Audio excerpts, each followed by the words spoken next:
A broom fell, guys, I swear. Dude, I just got chills. I just got chills. How you doing? This is Bobby. This is Danny from Biohazard. We're here at a Paranormal prison. Step back into the haunted confines of the Mansfield Reformatory, where Ohio's most violent criminals lost their lives, but their souls still remain.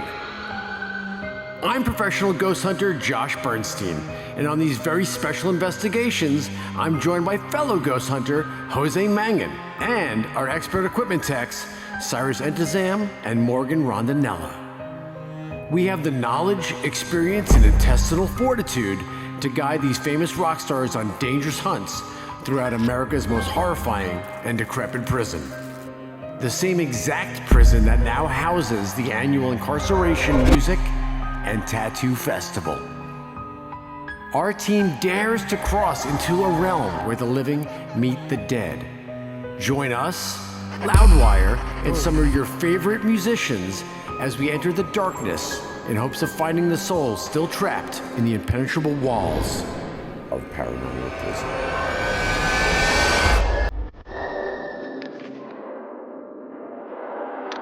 The classic lineup of Biohazard has returned. The Brooklyn-bred hardcore legends reunited in 2022 and are one of the earliest bands to ever fuse punk and heavy metal with elements of hip-hop.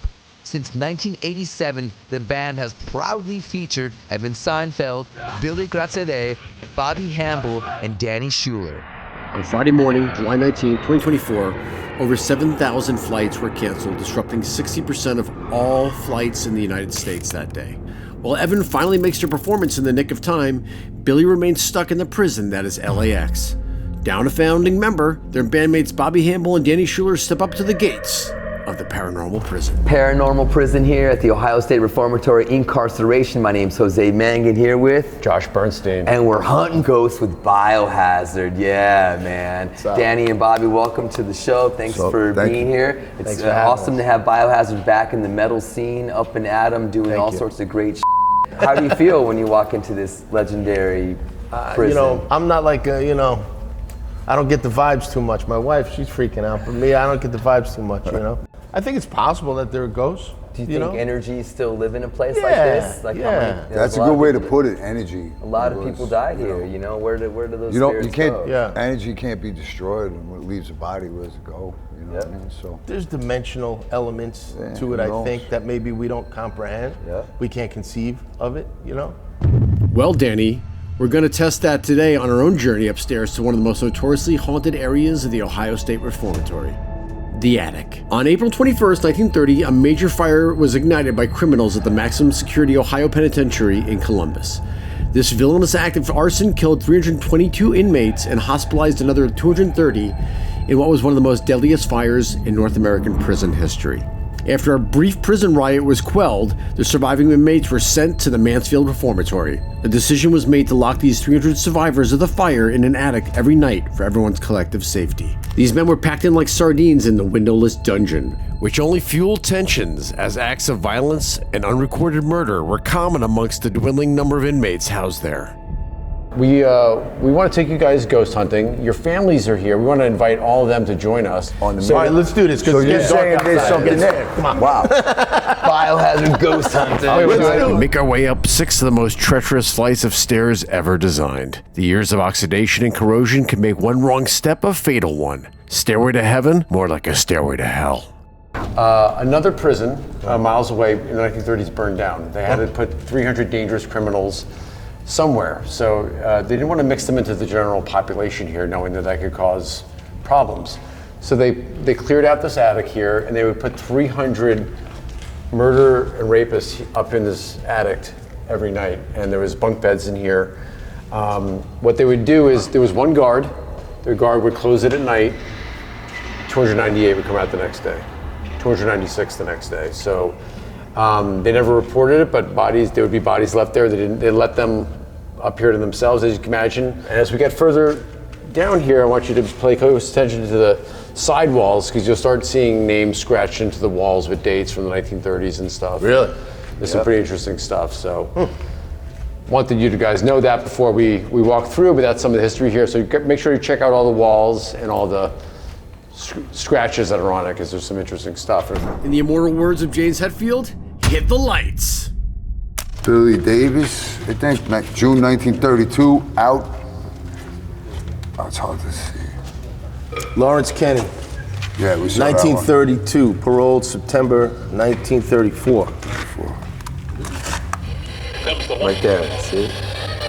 So for this, guys, this is the spirit box where we're going to ask you questions, and in theory, a voice can come through the other side between the radio stations. So for example, if we look at this guy's name, we'll try Lawrence. Lawrence, are you here?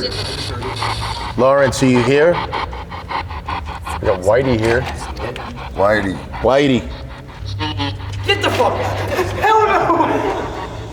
When I asked Whitey if he was here, a voice emerges through the static to say, "Speaking." Was Whitey one of the original survivors of this fire? Is somebody there?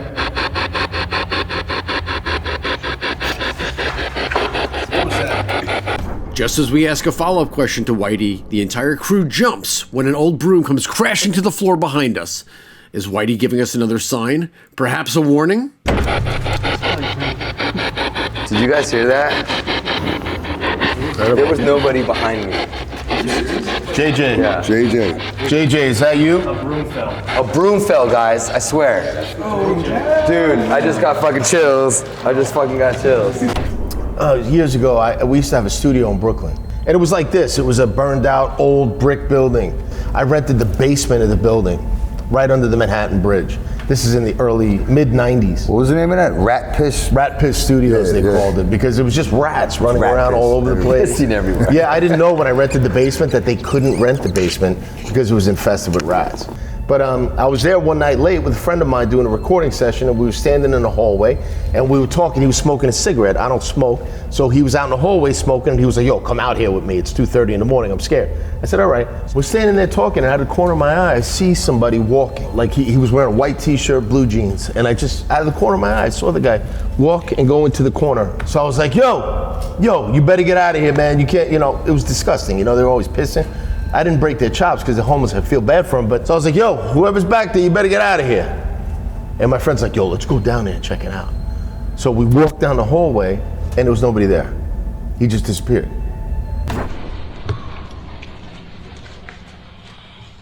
Stuart Johnson, is that you? Uh-oh. Yes, sir. Pretty respectful. Does this voice permeating from the spirit box think that Danny is a prison guard? Look at that. Doesn't that even look like a military style, right? TV? Private. You in the military? Stuart Johnson, were you in the military?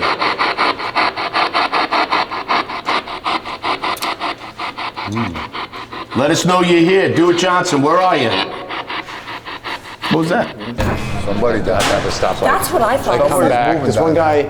Is somebody down there? Yes. What? Totally. Down at the end of the doorway. Who's walking down there? Yeah. Are you trying to scare us? I'm successfully scared, I'll tell you that. You saw somebody, Bobby? Yeah, you see the light coming through the doorway at the end? I saw it. Yeah, You said it. Something moved around by the light. After a few more hot, sweltering moments in the pitch black attic, we guide Biohazard and their concerned families back to the light. Let's unpack what we all just experienced. Guys, how did we do? We made it through. We did all right. Danny, Bobby, how do you guys feel now after you experienced this? There's something going on. I mean, I think it was picking up some kind of interference. It was like, it seemed like it was a response of some And you said you saw somebody standing in the doorway. I don't know.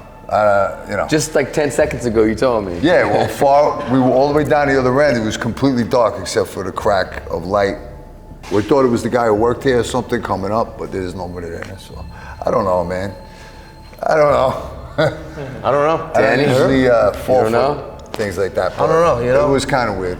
I'm one of these, if I see it, I believe it kind of people. Yeah. I mean, it's creepy up here for sure. The story is unbelievable. Yeah. The writing on the walls here is creepy and interesting. You know, you stand in a place like this and you know what happened in here. Yeah. And you sit here alone, turn out the lights, you can get something. Something's gonna happen. You said it best when all the lights were up in here. He said, I heard, what are we doing? We're from Brooklyn. Let's go get this ghost. And I couldn't agree more. So, guys, Biohazard, thank you so much for being here. The entire family. What an honor. Paranormal Prison. I'm Josh Bernstein. Jose Mangin. We'll be here all weekend long. Incarceration Festival 2024. Catch it all on Loudwire.com. Join us on the next Paranormal Prison as Killswitch Engaged enters the Blood Prison.